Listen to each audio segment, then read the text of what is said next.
अब सवाल ये उठ रहा है कि 18वीं तरमीम से आम लोगों को क्या मिलेगा। ये वो सवाल है जो हर शख्स करता है और सिर्फ सियासतदान ही इन लोगों को समझा सकते हैं कि लॉन्ग टर्म में उनके क्या इंटरेस्ट हैं और आइन किस तरह उनको तहफ़्फ़ुज़ देता है। चौधरी परवेज़ इलाही साहब ने हमारे से इंटरव्यू बात करते हुए कहा कि शायद ये तरमीम जो है लोगों के हकूक़ का तहफ़्फ़ुज़ करे, इसलिए उन्होंने इस तरमीम को सपोर्ट किया। अब देखते हैं आम लोग क्या समझते हैं इस आइनी तरमीम के हवाले से। हमने बात की उन लोगों की जो मेंबरान कौमी असम्बली और वज़रा को कौमी असम्बली तक पहुँचाते हैं, यानी कि उनके ड्राइवर हजरात। जब ये 18वीं तरमीम सेनेट में पास हो रही थी तो वो बाहर खड़े इंतज़ार कर रहे थे। हमने उनसे बात की और पूछा कि इस आइनी तरमीम से उनके लिए क्या तब्दीली आएगी।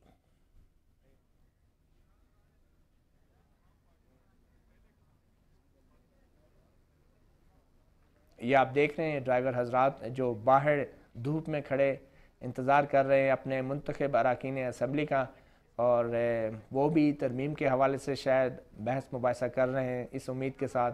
ये जो 18वीं तरमीम हो रही है आइन में, इससे आम लोगों को कोई फ़ायदा होगा? मेरा ख्याल है कि कोई फ़ायदा नहीं है। क्यों?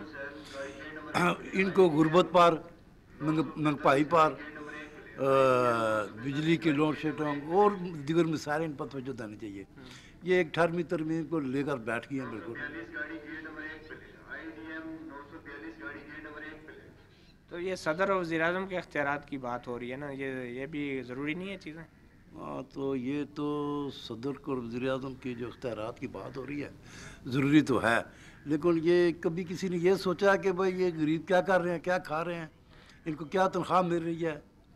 ये बिजली का हमारा गांव में 20-20 घंटे लोड शेडिंग हो रही है, ये कभी सोचा इन्होंने अपना 18वीं तरमीम भाई तीसरी बार वज़ीर-ए-आज़म बन जाएगा, ये अपने मफाद के लिए सब कुछ कर रहे हैं, गरीब के लिए कुछ नहीं कर रहे हैं। आवाम के साथ क्या फ़ायदा इसके 18वीं तरमीम के साथ? ना महंगाई हो रहा है, ना ये पूछे देखना इंसानों की तरह जानों की तरह सारा दिन धूप में बैठे, किसी ने पूछे? किस कौन सा मिनिस्टर ने पूछे थे भाई आप लोग क्या करते हो, क्या करते हो? ये नहीं पूछा भाई क्या करते हैं, क्या आते हैं, बस धूप में सारा दिन ख्वार, शाम को अनाउंसमेंट कोई जा रहे बस। मतलब तनख्वाह या किसी गरीब बनने के लिए तो फ़ायदा नहीं है 18वीं तरमीम के साथ। ये पोजीशन है आपकी। सदर के अख्तियार वज़ीर-ए-आज़म को मिल रहे हैं, बड़ी बातें हो रही। सदर और वज़ीर-ए-आज़म में क्या फ़र्क है? अगर सदर को मिले या वज़ीर-ए-आज़म को मिले, कहानी तो एक ही है, दोनों एक चीज़। 18वीं तरमीम तो इनके अपनों को फ़ायदे की, हमारा तो कोई पता नहीं, हमें तो इस चीज़ का कोई पता नहीं। हमें सिर्फ महंगाई का और कोई अवाम के काम का से ताल्लुक है हमारा, हमें इससे तो कोई ताल्लुक। तनख्वाह देखे, तनख्वाह एक आदमी की 12-13 हज़ार तनख्वाह है, एक आदमी की 12-13 हज़ार तनख्वाह है, उस पर आप तवज्जो दे जाता है। ये वैसे एक मिनिस्टर के साथ ड्राइवर की ज़िंदगी कैसी होती है? नहीं, अच्छे इंसान भी हैं हमारे, ये इस तरह नहीं, सारे मिनिस्टर एक जैसे भी नहीं हैं। अब हमारे मिनिस्टर हैं, अल्लाह उनको ज़िंदगी दी बहुत, मतलब न्याय से सबसे अच्छे तरीन है, ये नहीं है उनका रवैया अच्छा ये है। जो बाहर यहाँ आप खड़े होते हैं तो आपको कोई सहूलियात हैं? नहीं, कोई सहूलत नहीं, कुछ भी नहीं है। हालांकि यहाँ पे बाहर कोई सहूलत नहीं, कुर्सी होनी चाहिए, टेंट होनी चाहिए। हम भी वही इंसान है जिस तरह वो इंसान है, हमारे जैसे ही है वो भी।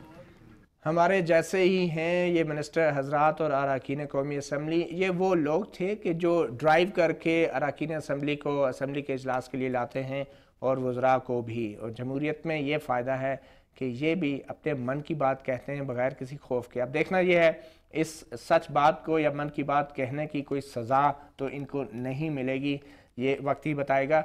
हमारे साथ चौधरी परवेज़ इलाही साहब मौजूद हैं। चौधरी परवेज़ इलाही साहब, आपने बात तो बड़ी अच्छी की थी। इनकी ड्राइवर्स की मुझे नहीं आवाज़ मुझ तक पहुंच सकी, मुझे थोड़ा सा ब्रीफ कर दे कि उन्होंने मुख्तसरन उन्होंने ये कहा कि इस 18वीं तरमीम से हमारी ज़िंदगी में कोई असर नहीं पड़ेगा और ये सदर को अख्तियार मिल जाए या वज़ीर-ए-आज़म को मिल जाए, इन दोनों में फ़र्क कोई नहीं है, आम आदमी का इसमें कोई फ़ायदा नहीं है। और ये जो कानून साजी होती है, ये लोग अंदर बैठ के अपने फ़ायदे की बातें करते हैं, कोई तीसरा वज़ीर-ए-आज़म बनना चाहता है, कोई क्या।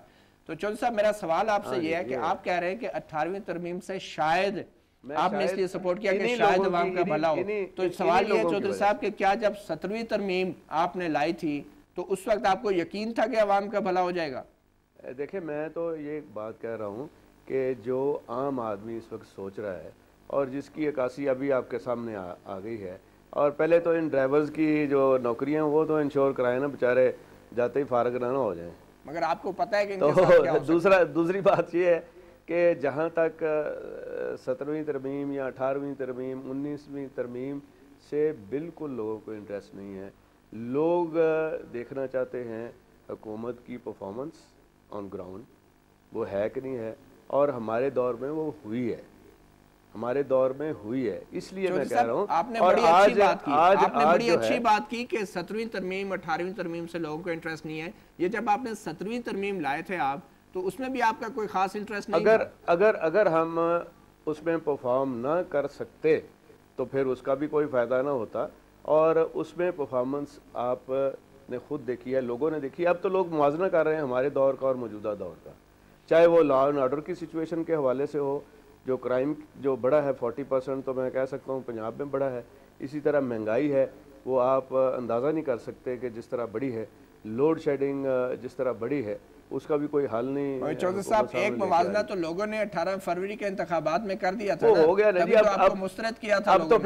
अब तो देखें ना, अब आप खुद अंदाज़ा लगा लें कि उनकी होप्स भी उतनी ज़्यादा हाई हैं, और आगे से जब वो देखते हैं उनको सिर्फ दीवार के अलावा कोई चीज़ नज़र नहीं आ रही, कोई चीज़ बेहतरी की तरफ नहीं जा रही, इसलिए तो वो फिर हमारे दौर को अब याद कर रहे हैं। और हमारी जो परफॉर्मेंस, झगड़ा साहब भी मौजूद हैं, हमारी एक सेकंड मुझे खत्म कर लेने दें, और हमारी जो परफॉर्मेंस रही है, और जी वो हम पीपल्स पार्टी के बाद दूसरे नंबर पे पाकिस्तान में है, नूर तो तीसरे नंबर पे है, और पंजाब में भी पॉपुलर वोट जो है हमारी पार्टी का नंबर 1 पे है। तो ऐसी बात नहीं है, साहब जब वापस आएंगे तो शायद आप और भी ज्यादा पॉपुलर हो जाएंगे। मेरी बात सुने, वाकयात ऐसे हो गए, मोहतरमा की शहादत का सबसे ज्यादा हमें नुकसान हुआ, और इस तरह की चीजें सामने आ गई, तो वो इलेक्शन की बात से अब आगे निकलना है हमने। साहब इतना नुकसान शायद अभी तक किसी को नहीं हुआ, अभी तो रिपोर्ट जारी होनी है अक़वाम मुत्तहिदा की। दोनों काबिल एहतराम जो यहाँ शख्सियतें बैठी हैं, जफर इकबाल झगड़ा साहब भी मौजूद हैं, उनको मेरा शायद आपने है, वो शायद उन्होंने ड्राइवरों से जो लोग अरकान कौमी असम्बली के साथ काम कर रहे हैं, उनके मुलाजमत में हैं, कि उन लोगों के क्या तासुरात हैं, तो किस हद तक आप समझते हैं कि ये जायज़ तासुरात हैं आम लोगों के आइन के हवाले से और तरमीम के हवाले से? देखिए जी, एक तो उनकी बातें सुनकर मुझे ये खुशी हुई कि उनमें एक कॉन्फिडेंस नज़र आ रहा था कि बावजूद इसके कि वो कैमरे के सामने बात कर रहे थे और उन्हें पता था कि ये बात जाएगी ऑन द एयर, लेकिन इर्रिस्पेक्टिव ऑफ दैट उन्होंने ये बात की। ये इस बात का सबूत है कि कम से कम जमहूरी निज़ाम में इन लोगों में भी कॉन्फिडेंस आ जाए। ये कॉन्फिडेंस आप में है जब आप मियां नवाज शरीफ साहब के साथ गुफ्तगू करते हैं? बिल्कुल है, अल्लाह का करम है। नवाज शरीफ साहब ने कभी ऐसा माहौल क्रिएट ही नहीं किया जिसमें हमें ये फील हो कि हम ये बात करेंगे तो शायद ये नाराज हो जाएंगे। हमें ब्रेक लेते हैं, और ब्रेक के बाद झगड़ा साहब आपके पास वापस आएंगे, और फिर हम बात करेंगे कि इस 18वीं तरमीम के बाद उन लोगों का क्या बनेगा जिन्होंने आइन तोड़ा था। एक मुख्तसर वक्फे के बाद।